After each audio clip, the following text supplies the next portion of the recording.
중소기업진흥공단이 거짓 서류에 수십억 원을 대출했습니다. 공단 직원의 부인이 이사로 있는 회사인데 해당 직원도 개입한 정황이 있습니다. 현대중공업의 지난해 수주량이 목표치를 초과하는 등 조선업 회복세가 뚜렷합니다.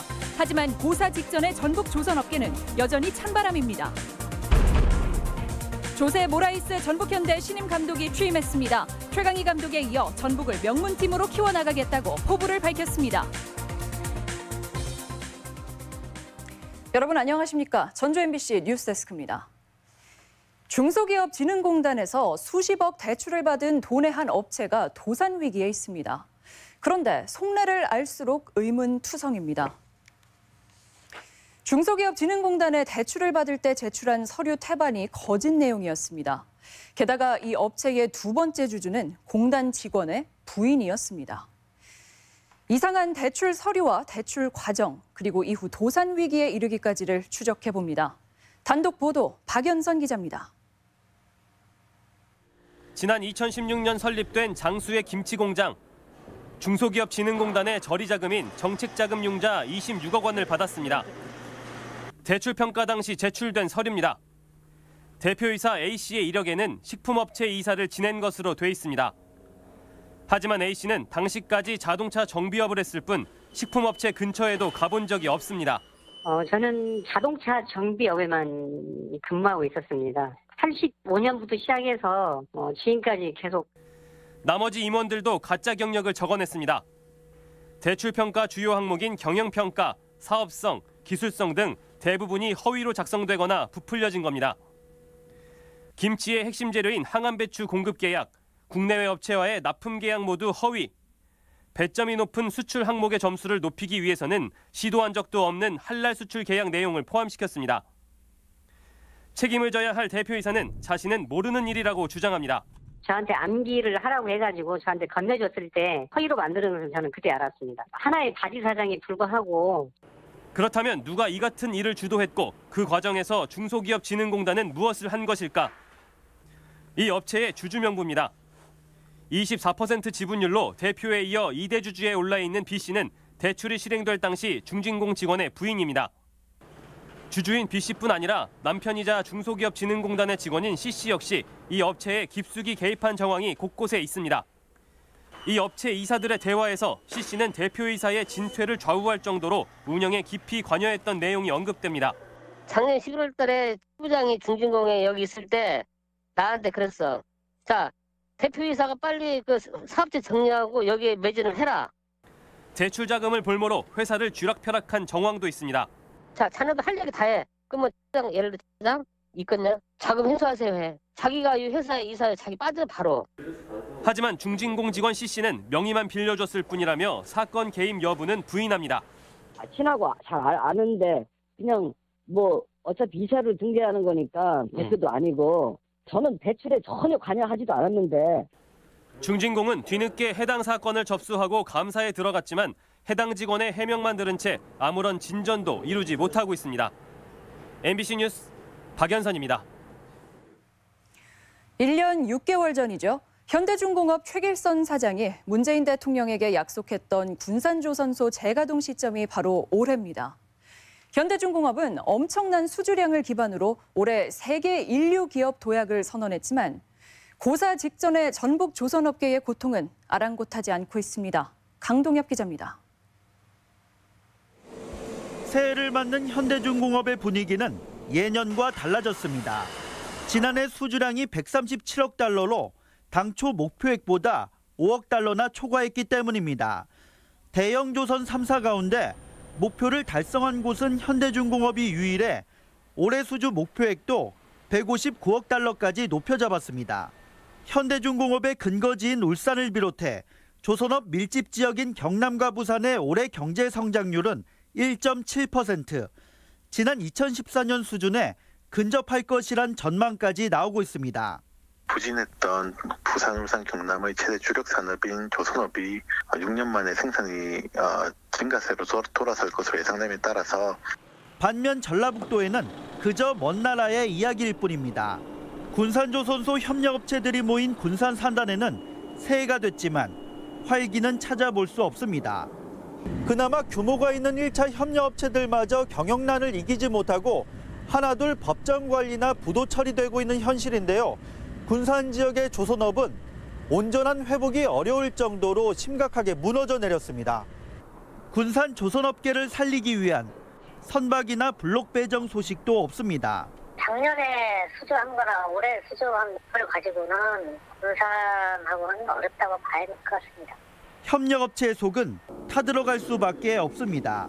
다 눈물로 세월을 보내고 있습니다. 수주를 많이 했는데도 아직까지 말 한마디도 없는다는 것은 전라북도를 안전히 무시를 한 겁니다. 경기 회복이나 정부 정책은 왜 유독 전라북도만 비껴가는 건지 이번에는 현대중공업과 정부가 답을 내놓을 차례입니다. MBC 뉴스 강동엽입니다. 650조에 이르는 국민연금을 직접 운용하기 위한 전문 인력 양성이 전주에서 이뤄집니다. 청년 인재들을 확보할 수 있고 전주의 금융중심지 지정에도 촉매 역할이 기대됩니다. 유룡 기자입니다. 국민연금공단이 연기금 운용 인력 양성 계획을 밝혔습니다. 지난 연말 관련법이 개정되고 국가 예산 2억 원도 확보된 만큼 하반기부터 시범 운영에 돌입할 계획입니다. 교육은 전주 본사에서 진행하고 연수생은 10명에서 30명으로 단계적으로 늘려나갈 계획입니다. 국내 대학 구조조정을 염려하는 교육부의 반대로 대학원 설립은 미뤄졌지만 2023년까지 학위과정을 개설하는 것이 목표입니다. 가장 현실적이고 실리적인 방법으로 접근하겠다. 그러나 학위과정을 우리가 포기하거나 한 적은 없다. 공단 측은 정부의 제3금융중심지 신청이 올해 10월로 예정돼 어떤 형태건 교육과정 개설이 시급했다는 입장입니다. 지정 조건에 전문 인력 양성 인프라와 금융기관 집적이 포함돼 있어 부산 지역의 반발을 무마하려면 조속한 교육과정 개설이 유리하다는 것입니다. 금융산업 육성을 위한 기본적인 인프라 구축이 중요하다. 그중에서 우선적으로 필요한 부분이 금융 전문 인력 양성 이런 부분이라는 거죠. 예정대로 진행되고 있는 해외 수탁회사의 전주 사무소 개설도 금융중심지 지정의 또 다른 발판이 될 전망입니다. 국민연금은 이미 협약을 맺은 글로벌 수탁기관 SSBT뿐 아니라 BNY 멜론도 이달 중 협약을 맺고 3월 안에 도청 부근에 전주 사무소를 개설할 것이라고 밝혔습니다. MBC 뉴스 유룡입니다. K리그 부동의 일강인 전북현대 구단에 새 사령탑이 취임했습니다. 포르투갈 출신의 조세 모라이스 감독인데요. 취임부터 리그와 아시아 챔피언스 리그, FA컵 3관왕 달성이라는 원대한 포부를 내걸었습니다. 박찬익 기자입니다. 조세 모라이스 감독이 다소 긴장된 모습으로 취재진 앞에서 포즈를 취합니다. 최강희 감독에 이어 전북 지휘봉을 잡은 모라이스 감독은 인터밀란과 레알 마드리드, 첼시에서 명장 무리뉴 감독을 보좌한 경험을 명가 전북에 접목시키겠다며 자신감을 보였습니다. 전북이 특유의 đặc 공으로 6번의 K리그 우승과 2차례의 아시아 챔피언스 리그 우승, FA컵 정상을 차지했지만 한 해 3관왕을 휩쓴 적이 없다며 당찬 각오를 밝혔습니다. Se o Jambuque, grande como é a título doméstico, nunca conquistou tri, então conquistar as 3 competições. 모라이스 감독은 전북이 아시아 축구 명가로 자리 잡기까지 지역과 팬들의 노력을 잘 알고 있다며 지역민들과 접촉면을 더 늘리겠다고 말했습니다. 전북은 모라이스 감독과 함께할 외국인 코치 2명을 영입했고 김상식 코치와 유소년 팀을 맡아온 안재석 코치, 전북에서 골키퍼로 활약한 이광석 코치를 선임했습니다. 코치진을 완성한 전북은 이제 시즌을 향한 본격적인 담금질에 들어갑니다. 전북은 일본 가고시마에서 오는 8일부터 4주간 전지훈련을 가질 예정입니다. 지휘부를 일신한 전북이 올 한 해 어떤 경기력을 선보일지 팬들의 관심이 벌써부터 뜨거워지고 있습니다. MBC 뉴스 박찬익입니다. 2살배기 아이의 사망 사건으로 물의를 빚은 전북대병원이 권역응급의료센터에서 탈락했습니다. 보건복지부는 부산대병원과 함께 전북대병원을 권역응급의료센터에서 탈락시켜 전북은 전국 도권 가운데 유일하게 권역 응급의료센터가 없는 지역이 됐습니다. 전북대병원은 지난 2017년 9월 치료를 거부한 어린이가 숨지면서 권역 응급의료센터 자격이 박탈됐으며 지난해 3월 조건부 재지정됐지만 결국 탈락한 것입니다. 화학물질 누출 사고를 낸 OCI 군산공장 관계자들이 검찰에 넘겨졌습니다. 군산경찰서는 OCI 군산공장 안전관리 책임자 A씨 등 3명을 화학물질관리법 위반 혐의로 검찰에 송치했습니다. OCI 군산공장에선 지난해 11월 배관 교체 작업 도중 질소가스가 새어나와 직원 8명이 다쳤으며 경찰은 이 사고가 안전조치를 소홀히 해 발생한 것으로 보고 있습니다. 도내 대학 정시 모집이 오늘 마감된 가운데 전체 경쟁률은 전북대학교가 4대 1을 넘었고 군산대 3.3대 1, 예수대 3대 1을 기록했습니다. 학과별로는 전북대 수의학과가 약 10대 1, 전주대 건축학과가 11대 1, 원광대 인문계 치의예과 전형이 10대 1, 군산대 조선해양공학과 7대 1 등입니다. 각 대학별로 서류 제출은 내일부터 다음 주 월요일까지 계속됩니다. 오늘의 간추린 소식입니다. 전북 상공회의소협의회는 오늘 신년 인사회와 전북경제대상 시상식을 가졌습니다. 대상은 아데카 코리아가 수상했으며 일자리 창출과 새만금 공항 건설, 금융중심지 조성 등 지역 현안의 원활한 추진을 희망했습니다. 전라북도도 시무식을 열고 기해년 새해 힘찬 도약을 다짐했습니다. 송하진 도지사는 새만금 공항과 신항만 등 새만금 기반시설 구축과 지역경제 체질 개선을 강조했습니다.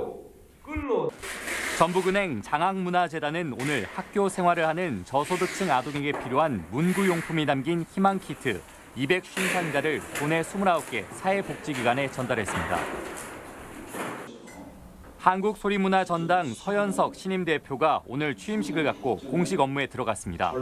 서현석 대표는 영화 내 마음의 풍금 등을 제작했으며 산울림 극장장, 한국소리문화의 전당 예술감독 등을 역임했습니다. 간추린 소식이었습니다. 다음은 희망 2019 나눔 캠페인 성금을 전주 MBC에 주신 분들입니다. 무주군 산림조합에서 500만 원 보내주셨습니다. 무주군 의용소방대 연합회에서 150만 원 보내주셨습니다. 성금을 보내주신 분들께 감사드립니다. 야생철새 분변에서 조류독감 바이러스가 검출돼 농가에 주의가 필요합니다. 농림축산식품부는 지난달 군산 금강호에서 채취된 야생철새 분변에서 H5형 조류독감 항원이 검출됐다고 밝혔습니다. 고병원성 여부 판정까지는 길어야 이틀 정도 걸릴 전망이며 농식품부는 AI 바이러스 검출 반경 10km 지역에 닭과 오리의 이동을 통제하고 방역 활동을 강화하고 있습니다. 한국은행 전북본부가 설을 앞두고 단기 운전자금 조달에 어려움을 겪는 중소기업에 100억 원의 특별자금을 지원합니다. 지원 규모는 업체당 최대 5억 원으로 1년간 0.75%의 낮은 금리로 이용할 수 있어 자금난 완화와 금융비용 절감에 도움이 될 것으로 기대됩니다. 약학대학 유치를 위해 전북대와 군산대가 경합을 벌이고 있습니다. 교육부에 따르면 광주대와 대구 한의대 등 12개 대학이 신청서를 제출했습니다. 전북권 뉴스였습니다.